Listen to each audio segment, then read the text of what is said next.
and wind, chuck and wind.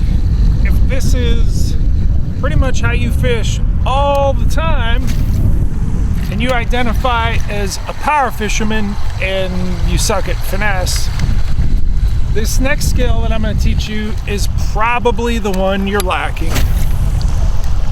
How fast or how slow you reel up to gather the slack on a dead stick bait like this scented jerk shad has a huge variance in how many fish you catch on a dead stick. I'm going to teach you how to catch more fish on a dead stick by gathering your slack slowly.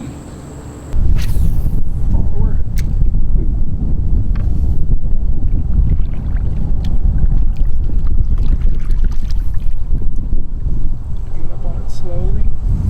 Do I feel tension? No. I wasn't trying to move it. I was just trying to feel if there was a fish. That might be him there. Ready, set.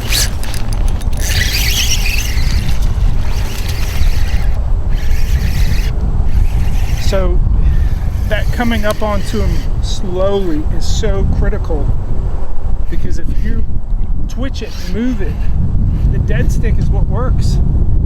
If you twitch it, that fish, if it's in his mouth, he's gonna feel you and say, nope, I'm gonna drop it.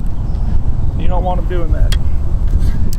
So it's a subtle little thing. The speed at which you reel back to your bait. And I'll just put it over here for the sake of showing you. So I put it out there, there's wind, it blew the line all over the place. You know, I have absolutely no way of knowing if there's a bite happening other than looking at the line on the surface of the water.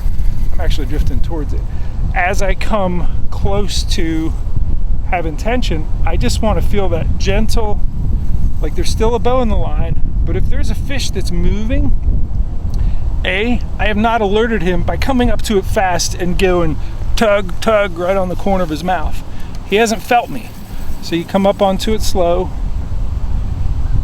and you just let it sit there. Usually when you let it sit there and you slow down and you get that gentle tension with the bowed line, but it's still pointing at where it is, that's when you can tell. Is it moving left or right? Is it coming towards you? Is it actually actively eating it, or is it just sitting there? So, dead stick, come up on it slow. One more time. Long cast, boom. A lot of line out there. If I wanted to do it sooner, I think it's on bottom now. Come up on that with loose tension. As soon as you start feeling a little resistance, meaning you're not picking up any more slack, because you can feel it, feel that loose tension. That's it.